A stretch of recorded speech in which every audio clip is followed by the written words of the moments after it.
नमस्कार मित्रांनो, मराठी मालिका या चॅनलवर तुमचं मनापासून स्वागत आहे। आनंदी मालिकेच्या आजच्या जबरदस्त भागात आपल्याला पाहायला मिळतं की आनंदी शुद्धीवर आलेली असते, पण युगंधर मात्र पेटून उठलेला असतो।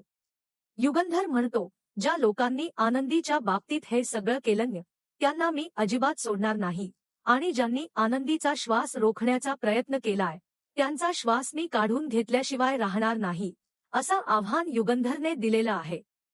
मालिकेच्या सुरुवातीला आपण पाहतो, घरात गुरुजी आलेले असतात आणि पूजा सुरू होते। पूजेला सुरुवात होताच त्याच वेळी आनंदीला शुद्ध येऊ लागलेली असते। गुरुजी मंत्र म्हणत असतात, तर दुसरीकडे आनंदीला शुद्ध येऊ लागलेली असते। एक गारुडी सुद्धा आलेला असतो, त्याने एक साप आणलेला असतो, कारण आज श्रावणी सोमवार आणि नागपंचमी हे दोन्ही असल्यामुळे घरात साप आणणं ही परंपरा मानली जाते। जेव्हा ही लोक साप घेऊन येतात तेव्हा युगंधर ओम नमः शिवाय म्हणत त्या शिवलिंगावर पाणी ओतून अभिषेक करत असतो। गुरुजी सांगतील त्या पद्धतीने पूजा सुरू असते। इकडे विद्याधर विचार करतो, काहीही झालं तरी मला या पेटीजवळच बसायला हवं। माणसे येईपर्यंत तेवढ्यात ते दोन गुंडी आत येतात। सगळे पूजेत मग्न असल्यामुळे कोणाचं लक्ष जात नाही, पण पृथ्वीचं लक्ष त्या दोघांकडे जातं। तो त्यांच्याकडे संशयाने पाहू लागतो। विद्याधरला वाटतं, काहीही झालं तरी ही माणसं इथपर्यंत पोहोचली पाहिजेत, तरच सगळं व्यवस्थित होईल। ती माणसं तोंडाला रुमाल बांधून आत येऊ लागतात, पण पृथ्वीचं लक्ष गेल्यामुळे तिथेच थांबतात। शिल्पाचंही लक्ष जातं, तिला काही माहीत नसतं। ती विचारते, कोण आहात तुम्ही? ते सांगतात, आमचं पार्सल चुकून तुमच्याकडे डिलिव्हर झालं, तो संदूक आमचा आहे, तो घ्यायला आलोय। शिल्पा चिडते, तुम्ही इथे कसे आलात, आणि आता तुम्ही ते पार्सल घेऊन जाऊ शकत नाही, घरात पूजा सुरू आहे। पूजा संपली की मग घेऊन जा, विद्याधर म्हणतो। अगं ताई, घेऊन जाऊ दे ना, पण शिल्पा म्हणते, बघ कोण कुठले लोक आहेत, तोंडाला रुमाल बांधलेत, मला भीती वाटते। पूजा संपल्यावरच या आणि तुमचा संदूक घेऊन जा, असं म्हणून त्यांना बाहेर हाकते। हे पाहून विद्याधर खूप घाबरतो। तो विचार करतो, बापरे, आता काय करायचं? आनंदीला शुद्ध येऊ लागलीय, जर शुद्ध आली तर ती संदुकाला लाथा मारेल आणि शुद्धीवर येण्याचा प्रयत्न करेल। मला हे कसंही करून थांबवायला हवं। महादेवाच्या आरतीला सुरुवात होते तेव्हा विद्याधर म्हणतो, मी खूप मोठ्याने घंटा वाजवतो, म्हणजे आनंदी शुद्धीवर येते ही गोष्ट कोणाला समजणार नाही, आणि तो त्या पेटीजवळ जाऊन जोरजोरात घंटानाद करू लागतो। हे पाहून युगंधरला त्याच्या वागण्यावर थोडा संशय येतो, हा असा घंटानाद का करतोय एवढ्या जोरात? यात काहीतरी वेगळंच आहे, असं युगंधरच्या लक्षात येऊ लागतं। आरती जसजशी होत असते तसतशी आनंदी पुन्हा शुद्ध हरपू लागते, कारण तिला बेशुद्ध करण्यासाठी दिलेल्या औषधांमुळे तिला त्रास होत असतो। आरती जवळपास संपन्न होते, युगंधर सर्वांना आरती देतो। तेवढ्यात गारुड्याच्या टोपलीतला साप अचानक गायब होतो। तो साप आनंदीच्या बॉक्सवर जाऊन बसलेला असतो, पण हे कोणाच्याच लक्षात आलेलं नसतं। युगंधर मनातच म्हणतो, हे महादेवा, तुझी लीला कशी आहे मला कळत नाही। आज या घरात तुझा अभिषेक सुरू आहे, पण या घराची सून आनंदी इथे नाहीये, हा कसला संकेत आहे हेच कळत नाही। आनंदी घर सोडून गेली, पण ती जिथे कुठे असेल तिथे तिला सुखरूप ठेव, अशी तो मनोमन प्रार्थना करतो। इकडे विद्याधरला एकच काळजी असते, हा संदूक इथून ताबडतोब बाहेर गेला पाहिजे, आणि मग आनंदीला दुबईला पाठवून लाखो रुपये कमवता येतील। तो त्या गुंडांना खुणावून आत बोलावण्याचा प्रयत्न करतो, पण पुन्हा युगंधरचं लक्ष त्याच्याकडे जातं। इतक्यात गारुडी नमस्कार करतो आणि त्याचं लक्ष त्याच्या टोपलीकडे जातं, त्यात साप नसतो। तो सैरभैर होतो, आजूबाजूला शोधतो, साप कुठेच नसतो। तो ओरडतो, अनर्थ झाला, माझा साप माझ्या टोपलीत नाहीये, कुठे गेला मला कळत नाही। सगळे घाबरतात, विचार करू लागतात हे कसं झालं, पण मग सगळ्यांचं लक्ष जातं, तो साप त्या संदुकावरच जाऊन बसलेला असतो। आता विद्याधरचा पूर्ण प्लॅन फ्लॉप झालेला असतो। साप त्या संदुकावर बसलाय, तो हलवला तर मोठा गोंधळ होऊ शकतो। विद्याधरची पळापळ सुरू होते, हा साप मी उचलून कुठे नेऊ, काय करू हे त्याला कळत नाही। त्याच्या मागे ते दोन गुंडसुद्धा येतात, त्यांना तो संदूक हलवायचा असतो। सगळेच घाबरलेले असतात।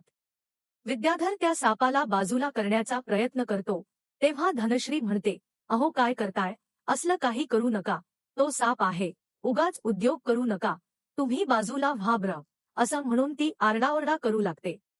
विद्याधर म्हणतो, ए ताई, तुझी काठी कुठे आहे? मला दे. मी त्या काठीने सापाला बाजूला करतो. शिल्पा काठी देते. विद्याधर ती घेऊन गुंडांना म्हणतो, मी सापाला बाजूला करतो, तोपर्यंत तुम्ही मागचा संदूक ताबडतोब बाजूला करा. विद्याधर सापावर अरेरावी करण्याचा, त्याला मारण्याचा प्रयत्न करतो.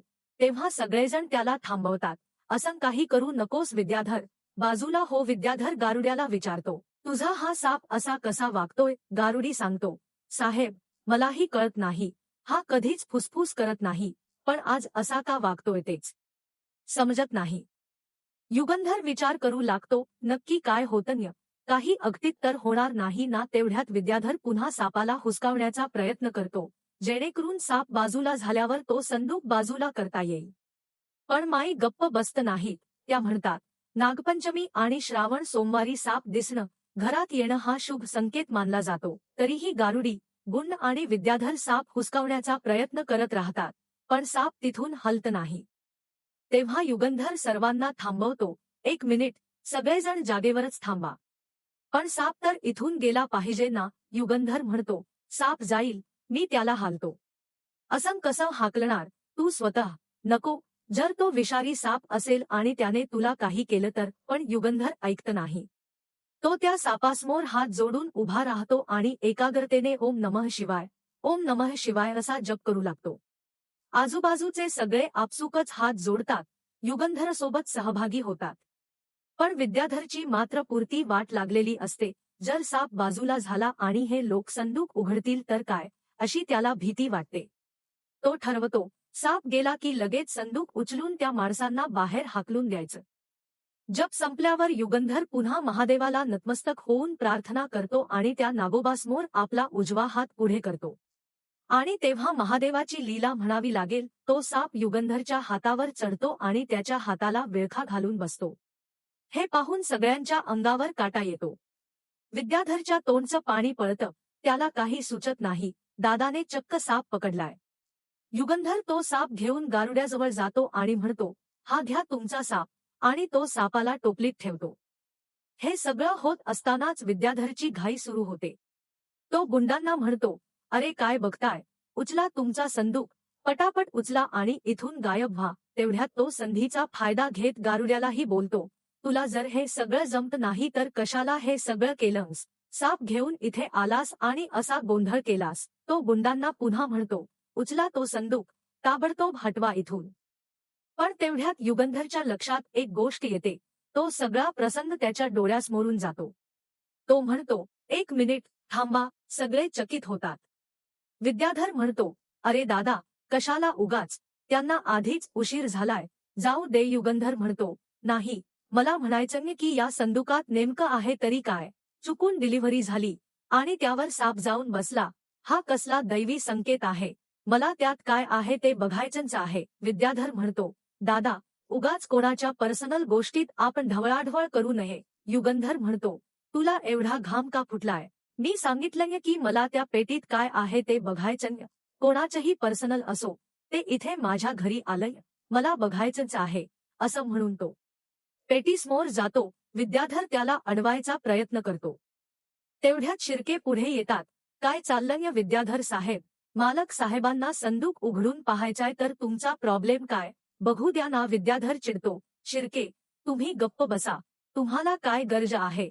ती लोकांची ऑर्डर आहे, चुकून आपल्या घरी आली, जाऊ दे ना. उगाच वेळ वाया घालवायची गरज नाही. युगंधर म्हणतो, नाही, मला बघायचंच आहे, बघितल्याशिवाय तो संदूक अजिबात हलू देणार नाही. विद्याधर म्हणतो, दादा, उगाच विषयाची परीक्षा का घेतोयस? युगंधर विचारतो, पण मला एक कळत नाही, तू एवढा त्रास का करून घेतोयस? यांची डिलिव्हरी आहे ते काही बोलले नाही, तू का एवढं बोलतोस?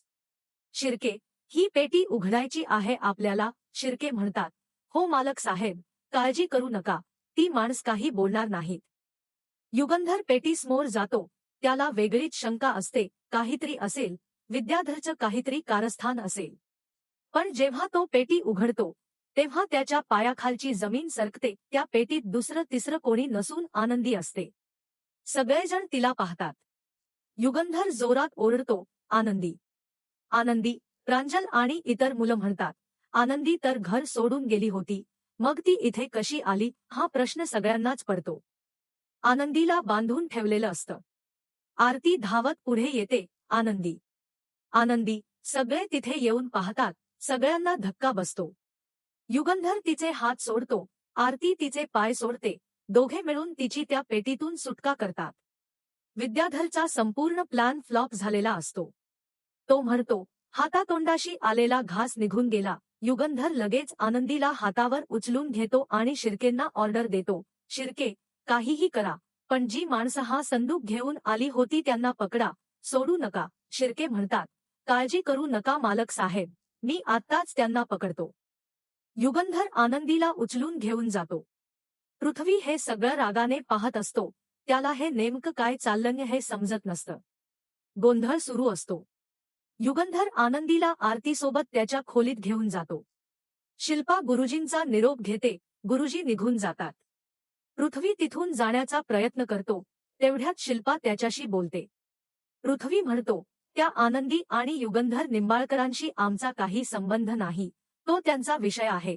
ती पळून गेली किंवा संदुकात बंद झाली, याच्याशी आम्हाला काही देणघेण नाही, असं म्हणून तो भावंडांसोबत निघून जातो. शिल्पासुद्धा जायला तयार असते, पण माई आणि बापू पृथ्वीला थांबवतात. अरे पृथ्वी, काय चाललंय हे? पण पृथ्वी काहीच ऐकत नाही. ते शिल्पालाही म्हणतात, अगं शिल्पा, ती मुलं आहेत, पण तुला तरी कळायला हवं आनंदीची अवस्था काय आहे. माई म्हणतात, हे आपल्या समिधाचे संस्कार नाहीयेत. आपली समिधा आपल्या मुलावर असे संस्कार कधीच करणार नाही. ही मुलं फार विचित्र पद्धतीने वागतायत. दुसरीकडे विद्याधर त्याच्या खोलीत शिल्पाची काठी घेऊन बसलेला असतो. तो म्हणतो, सगळा डाव उलटला. सगळं कसं जुळून आलं होतं. हातातोंडाशी आलेला घास कसा निसटला, हे सगळं त्या डिलिव्हरी बॉयमुळे आणि या धनीमुळे झालंय. मी सोडणार नाही. एकेकाला बघून घेईन. आनंदी पुन्हा फिरून याच घरात येते. मी तिला सोडणार नाही, असं तो बोलत असतो. दुसरीकडे युगंधर आनंदीला खोलीत घेऊन गेलेला असतो. तर मित्रांनो, आजच्या भागात एवढंच.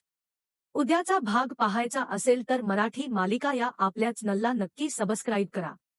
उद्याच्या भागात असं पाहायला मिळणार आहे की आनंदीला शुद्धीवर आणण्यासाठी युगंधर तिला पाणी पाजत असतो, पण तेवढ्यात आनंदीला झोपेत असल्याने ठसका लागतो आणि ते पाणी युगंधरच्या शर्टवर उडतं.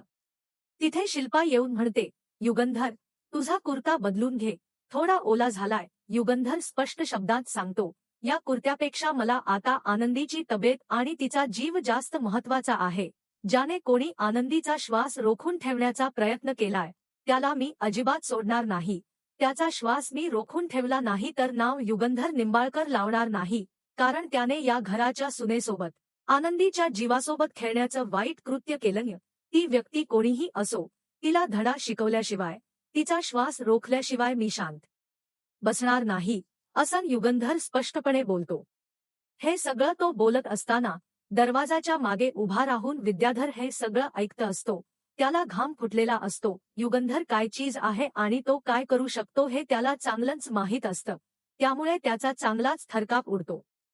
तर मित्रांनो, आजच्या भागात एवढंच. उद्याचा भाग पाहायचा असेल तर मराठी मालिका या चॅनलला नक्की सबस्क्राईब करा.